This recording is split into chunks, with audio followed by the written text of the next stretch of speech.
మంత్రి అనోడు ఒక మహిళకు ఈరోజు మహిళల గురించి ఉద్ధరించే మాటలు మాట్లాడుతున్నాడు.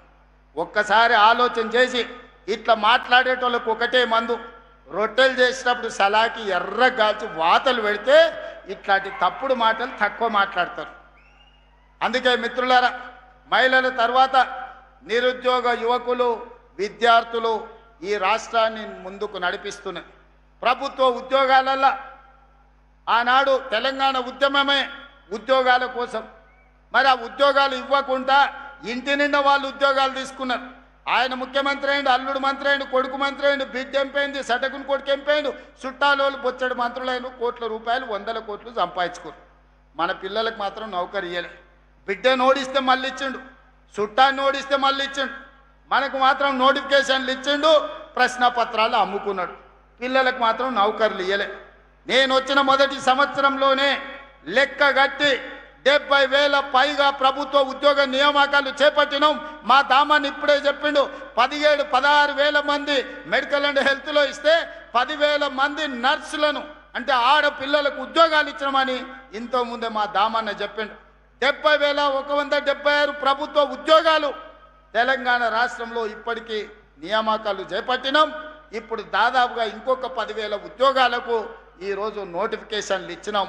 పిల్లలందరూ కూడా జాగ్రత్తగా చదివి పోటీ పరీక్షలకు ప్రిపేర్ కాండి. వయసు రిలాక్సేషన్ కావాలంటే ఇచ్చిన భవిష్యత్తు ఖాళీలు కూడా ప్రతి 6 నెలలకు పోటీ పరీక్షలు నిర్వహిస్తా. ఏ ఖాళీలను కూడా గాలికి వదిలేయను. నియామకాలు చేపట్టి మీరు పరీక్షలు రాసుకునే అవకాశం కల్పిస్తా. నిరుద్యోగ యువకులకు నా సూచన ఒక్కటే, వాడో వీడో వస్తాడు, రెచ్చగొడతాడు, మాయ మాటలు చెప్తారు, మందు పెట్టినట్టు పట్టుకపోతారు. మీరు చూసిండ్రు కదా, ఎలా అగ్గిపెట్టే రావు, అఘోరా రావు, అగ్గిపెట్టే రావు 100 పెట్టి సీస నిండా పెట్రోల్ తెచ్చుకోండు. 10 పైసలు అగ్గిపెట్టే మర్చిపోయిండు. పెట్రోల్ పోసుకొని డ్రామా బాగా చేసిండు. మా మీడియా మిత్రులు కూడా మా ఊరు 6 అడుగులు ఉన్నాడు, తాటి చెట్టు లెక్క ఏదో చేసినట్టు ఉన్నాయని అన్ని టీవీలలో చూపించారు. పిల్లలు చూసి ఆవేశానికి లోనయ్యి శ్రీకాంతాచారితో మొదలు పెడితే కానిస్టేబుల్ కిష్టయ్య, ఈశాన్ రెడ్డి, వేణుగోపాల్ రెడ్డి, సురేష్ నాయక్ ఇట్లా చెప్పుకుంటూ పోతే 1,200 మంది పిల్లలు ఆత్మ బలిదానాలు చేసుకున్నారు. నిత్య నిలువున తన తనువులను కాల్చుకొని తెలంగాణ రాష్ట్రాన్ని సాధించారు. మరి 100 రూపాయల పెట్రోల్ తెచ్చుకున్న చుట్టాలలో ఎవడన్నా అగ్గిపుల్లతోనన్నా చిన్న కాల్చుకున్నాడా? రెచ్చగొట్టి ప్రజల ప్రాణాలు తీసుకోవడంలో నెంబర్ 1. అందుకే ఈనాడు మళ్ళా పిల్లల్ని రెచ్చగొట్టాలి. కోల్పోయిన అధికారాన్ని సాధించుకోవాలంటే పిల్లల్ని రెచ్చగొట్టాలి. వాళ్ళు శవాలుగా మారాలి. ఆ శవాలనే పునాదులుగా చేసుకొని అధికారంలోకి రావాలని కుట్రలు చేస్తున్నారు, పెట్టుబడులు పెడుతున్నారు. నేను మీ అన్నగా చెప్తున్నా, రేవంత్ అన్నగా మీకు మాట ఇస్తున్నా. మాట ఇస్తే మట్టిలో కలిసే వరకు మాట కోసం నిలబడే నాయకుడు ఎవరైనా ఉన్నారంటే ఇందిరాగాంధీ, సోనియా గాంధీ, రాహుల్ గాంధీ వాళ్ళ నాయకత్వంలో నేను, జగన్న, ఉత్తమన్న, మహేష్ గౌడ్ గారు కలిసి పనిచేస్తున్నాం. మీకు ఉద్యోగాలు ఇచ్చే బాధ్యత మాది, మిమ్మల్ని ఆదుకునే బాధ్యత మాది. దుర్మార్గులు, కుట్రదారులు మీ దగ్గరకు వస్తారు, ఉన్నవి లేనివి చెప్తారు. వాళ్ళ మాయలో పడకండి.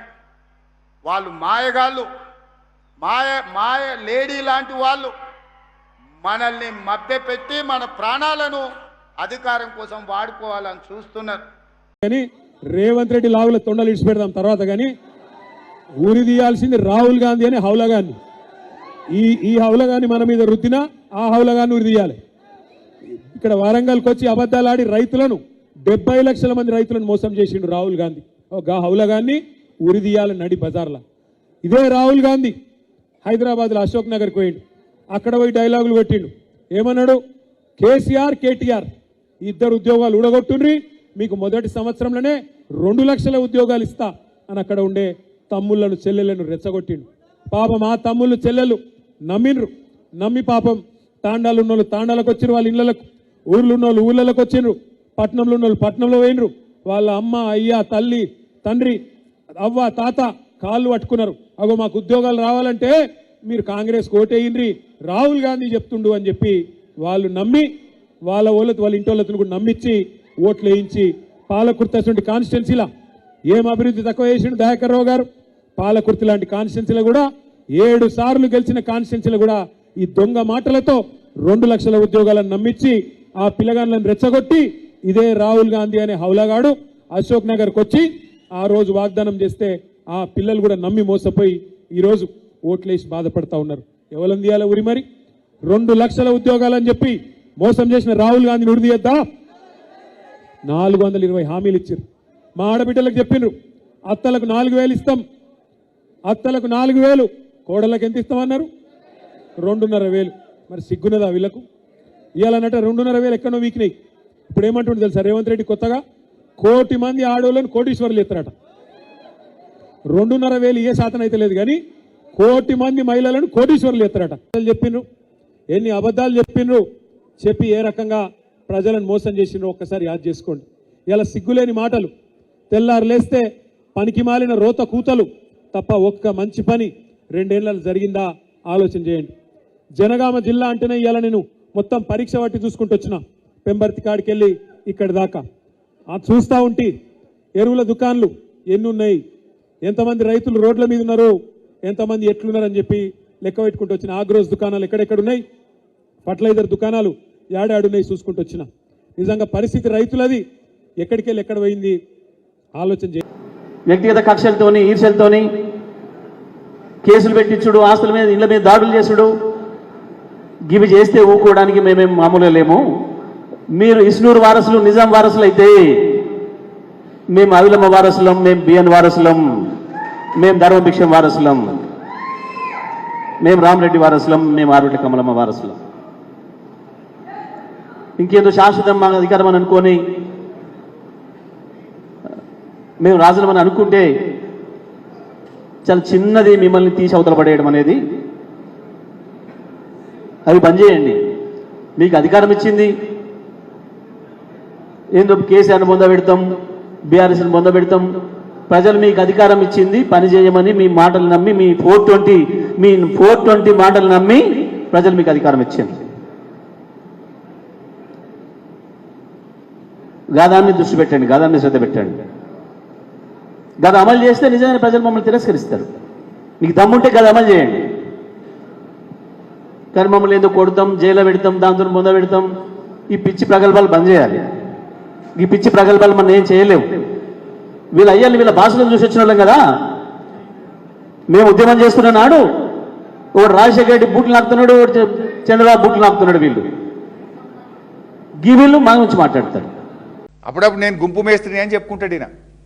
నువ్వు గుంపు మేస్త్రివో కావో, నువ్వు గుంపు మేస్త్రి అయినా తెలంగాణ ప్రజలకు నువ్వు కాకుండా పెద్ద అవసరం లేదు, సంబంధం లేదు. నువ్వు గుంపు మేస్త్రి అయినా తెలంగాణ ప్రజలకు ఒరిగేదేం లేదు, నువ్వు కాకుండా ఒరిగేదేం లేదు.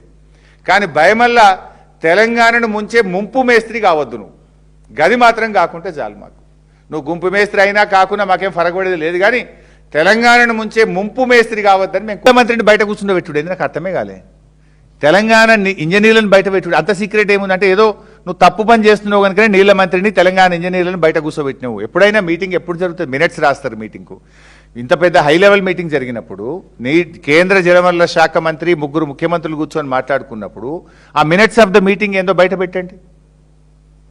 Why it is so secret?